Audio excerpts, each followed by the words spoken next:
Sembra ieri ed è passato un anno importante, un anno dove che la presenza del signor Gilberto si fa sentire.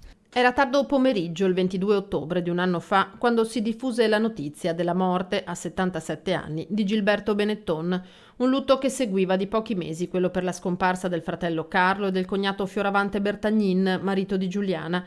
Provato dalla malattia, addolorato dalla tragedia di Ponte Morandi, Gilberto Benetton se n'era andato salutato al Duomo dalla famiglia, da sportivi e imprenditori e da tanti trevigiani che incrociava nella sua quotidianità di persona semplice e mite. Quando tu parlavi insieme ti capivi immediatamente, c'era una sintonia, una lunghezza d'onda con la quale evidentemente c'era poco da capire o da esplorare. Era per noi un riferimento importante, ci confrontavamo spesso, purtroppo ora la realtà è diversa e quindi bisogna organizzarci in un modo diverso. Sapendo che la volontà di Gilberto Benetton era quella di veder proseguire questa realtà. Soprattutto lui, ma soprattutto anche da parte di tutta la sua famiglia. A Santa Maria del Rovere, nel tardo pomeriggio, la messa in memoria di Gilberto Benetton.